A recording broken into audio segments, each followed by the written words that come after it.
Há limites no uso dos meus dados pessoais por empresas que me prestam serviço? Será? Vamos falar sobre isso?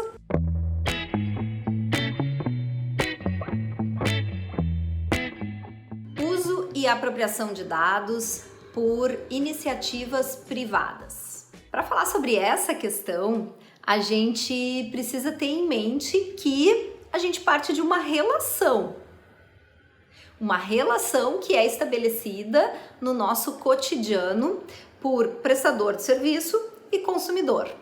Então, hoje é muito difícil a gente comprar qualquer produto ou a gente solicitar qualquer serviço sem preencher um cadastro, né? Então, a gente inicia a relação fornecendo dados, né? Ou trocando dados, né?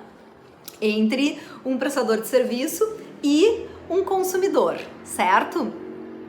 Porém, essa troca de dados, ela precisa ser regida por duas noções que são de origem jurídica, que é o legítimo interesse e a legítima expectativa. O legítimo interesse é aquele que está dentro da finalidade da prestadora de serviços, né? Então, se ela tem no seu legítimo interesse a necessidade de trabalhar com alguns dos nossos dados, tudo certo.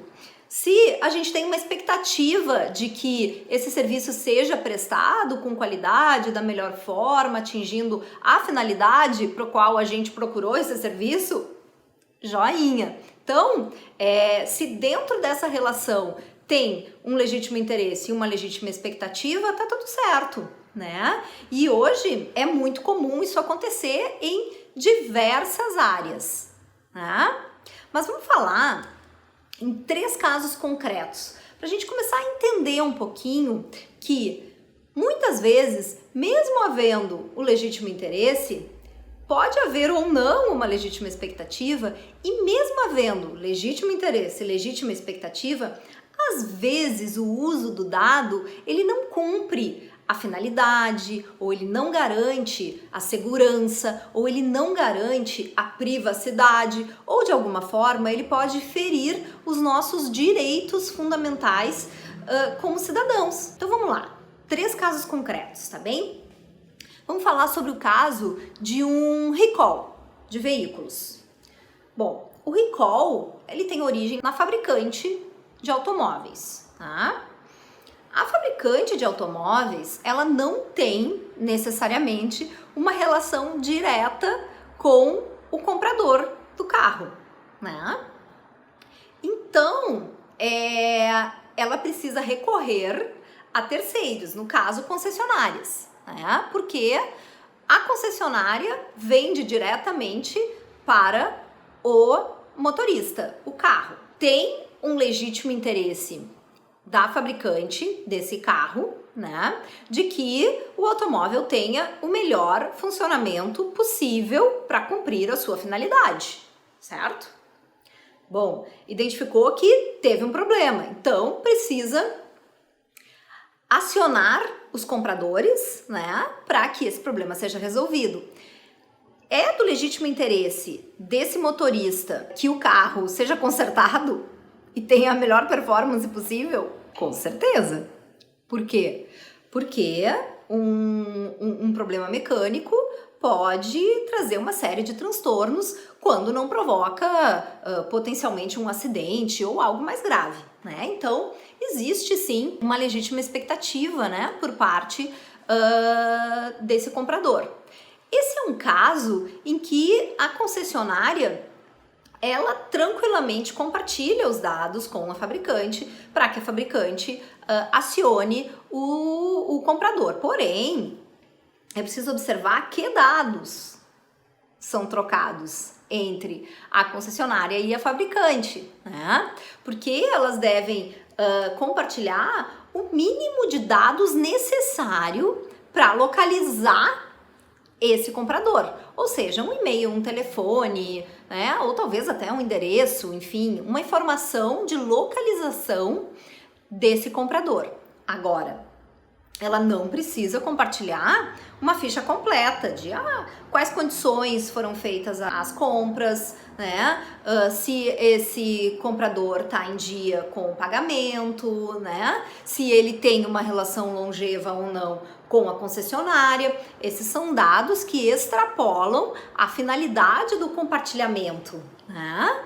Então, sim, é totalmente plausível, né, que a concessionária compartilhe com a fabricante desde que fique dentro do mínimo necessário. Joinha, caso 1. Caso 2, uma plataforma digital que oferece diferentes serviços. E-mail, repositório de vídeos, buscador. Essa plataforma, ela tem um interesse em unificar as suas bases de dados, ou seja, pegar os dados de todos os usuários de e-mail, de todos os usuários de vídeo, de todos os usuários de busca, cruzar esses dados para poder melhorar a prestação de serviço, né? Com esse objetivo, melhorar a prestação de serviço.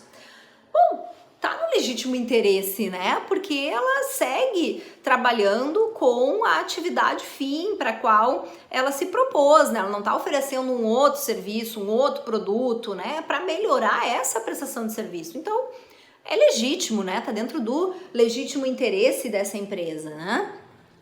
Mas será que tem também uma legítima expectativa por parte daqueles usuários que estão cadastrados nos 3 serviços diferentes? Talvez não tenha uma legítima expectativa, mas se o usuário entender que, por exemplo, um login unificado vai facilitar, ele pode achar que é bacana, né? Ou se ele entender que melhorar a prestação de serviço para ele é um valor importante, bacana.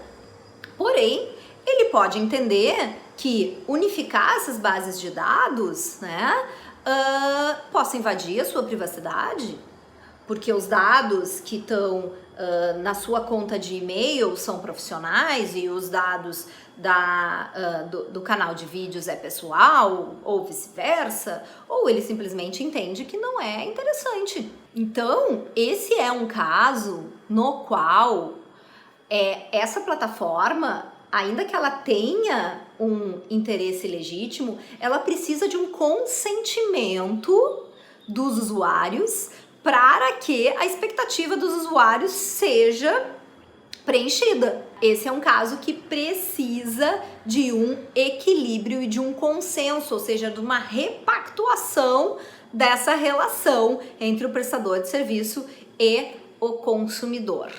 Muito bem. Terceiro caso. Hoje é muito comum a gente estabelecer compras, né, em plataformas de pagamento online, principalmente assim prestadores de serviços e tal, né? O que acontece? Muitas dessas prestadoras de serviços de pagamento online, elas já trazem uma funcionalidade por design, né, por desenvolvimento, para que os dados financeiros e dados pessoais dos pagadores fiquem salvos ali, né? Porque na próxima vez que o comprador voltar, né, ele já tem ali facilitado, né, boa parte do caminho ali com as informações, certo? Se tu vai olhar para o legítimo interesse do prestador de serviço, tem relação com a atividade fim, né? Então ele tá ali tentando melhorar, né, funcionalidades para melhorar a experiência do consumidor. Mas tem a expectativa também do consumidor. Bom, se ele consentir, tem uma expectativa, né? Porque facilita a vida, porque é mais rápido, né?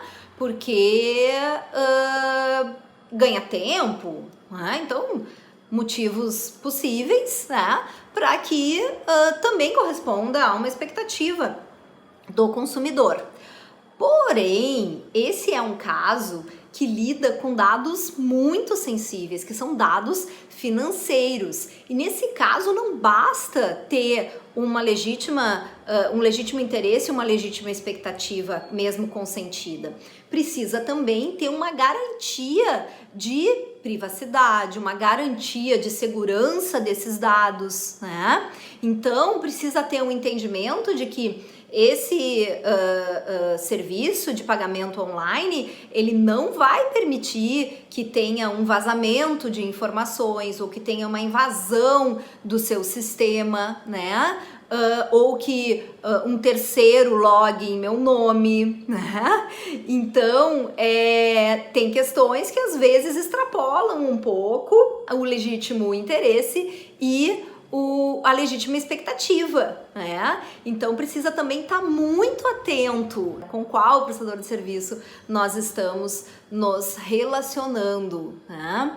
Então tem sim limites, né? A gente precisa estar super atento, porque o limite é a nossa expectativa, é a nossa privacidade, né? É sim a segurança dos nossos dados. Esse é o limite, né? E cada vez mais a gente tem visto discussões, né, no sentido de trazerem segurança jurídica para que se garanta o melhor uso possível no legítimo interesse e também o melhor uso possível na privacidade, buscando sempre o equilíbrio entre essas duas partes na relação estabelecida por esse uso de dados. Então, vocês já sabem, né? É sempre importante a gente lembrar no nosso dia a dia que dados, para quem e com que finalidade. Então por hoje é isso. Se tu gostou, te inscreve, compartilha, comenta e até a próxima!